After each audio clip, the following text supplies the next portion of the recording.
नमस्कार, मेरा my self डिबरे भवन। मैं टीचिंग करता हूं और कंप्यूटर इंजीनियर का कोर्स भी कर चुका हूं और कंप्यूटर इंजीनियर का जॉब भी कर चुका हूं नेहरू प्लेस, दिल्ली, कोफू पॉइंट। आज मैं आप सभी को बताऊंगा। और हाँ, एक चीज़ मैं ज़रूर बता दूं कि ये मेरा फर्स्ट लाइफ का फर्स्ट यूट्यूब चैनल है। मैं इसके पहले भी बहुत जानता था बट इसको कभी अप्लाई नहीं किया। आज मैंने अप्लाई किया है और इसको जानने की कोशिश की है आप द्वारा और आप लोगों के द्वारा। और सब्सक्राइब जरूर कीजिएगा मेरे चैनल को अगर अच्छा लगे तो।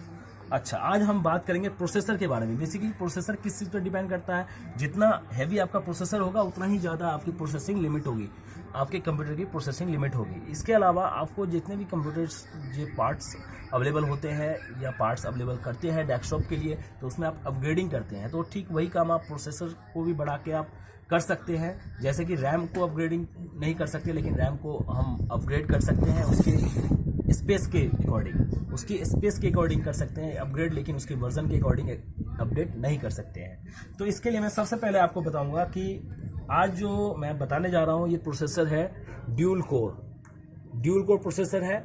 और इस ड्यूल कोर प्रोसेसर में बहुत सारी चीज़ें हैं और इसके अलावा इसकी जो मेन चीज़ें हैं वो होती है कोर की बात मैं करूंगा। कोर क्या होता है, लेकिन सबसे पहले आप इस प्रोसेसर को देख लीजिए। इसमें ड्यूल कोर लिखा हुआ है, ठीक है। अब ड्यूल कोर के बारे में मैं बता देता हूं आपको। इसमें ड्यूल कोर में क्या होता है कि हम बेसिकली क्या देखते हैं कि i5 i3 या ड्यूल कोर लेना क्यों जरूरी है।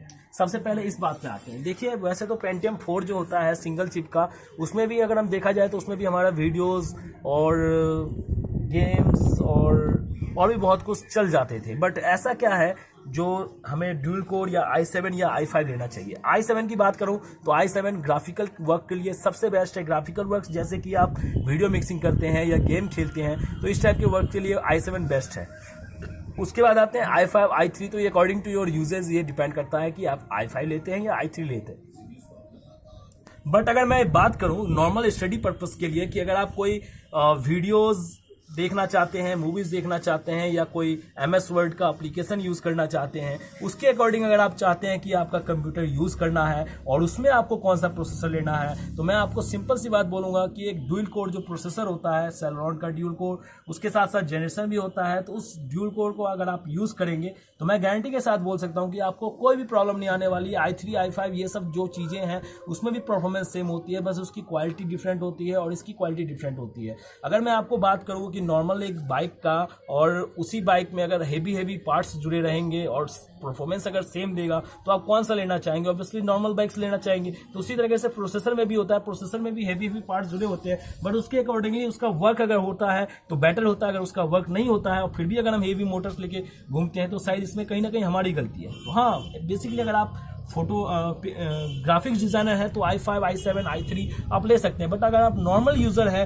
तो ड्यूल कोर से बेटर आपको कोई प्रोसेसर मिल ही नहीं सकता आपके यूजर्स के अकॉर्डिंग। अगर आप यूजर्स के अकॉर्डिंग अपना लेना चाहते हैं तो सबसे पहले मैं बात करूंगा अभी के टाइम में ये डेल 3000 का मैं बात करूंगा, 3000 का 3568 वर्जन का। तो इस वर्जन में मैं दिखाना चाहूंगा कि आपको अच्छी तरह से कि ये लैपटॉप जो है वो डेल का है और इसमें क्या क्या खूबियां हैं इसके बारे में मैं बताना चाहूंगा। सबसे पहले मैं बताऊंगा कि 6 जनरेशन 5 जनरेशन 4 जनरेशन ये है क्या।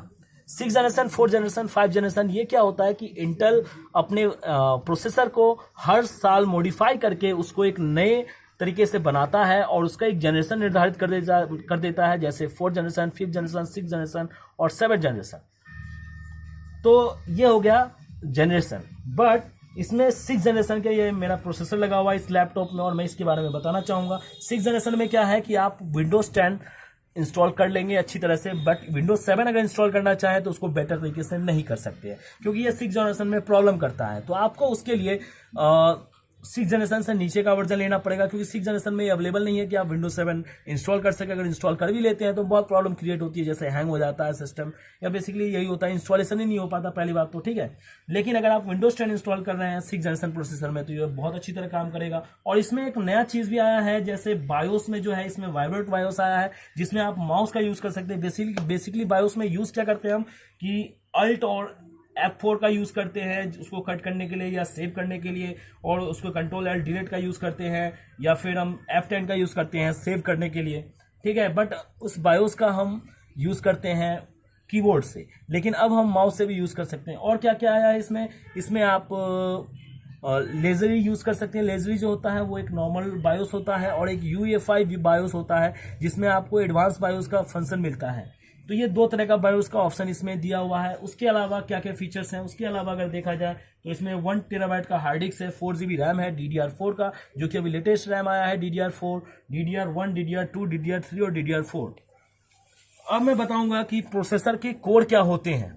प्रोसेसर के कोर क्या होते हैं। कोर बेसिकली बहुत इंपॉर्टेंट है आपके लिए, क्योंकि कोर जो होता है वो प्रोसेसर का मेन पावर होता है। आपका ड्यूल कोर 5000 6000 का आ जाता है, i3 उससे महंगा आता है, और i7 25000 30000 ऐसे करके आते हैं। बट ये छोटा सा प्रोसेसर इतना दाम क्यों होता है, वो उसकी खासियत बात होती है उसकी स्पीड, उसकी फ्रिक्वेंसी और उसका MB, जो कितना MB स्पेस लेता है।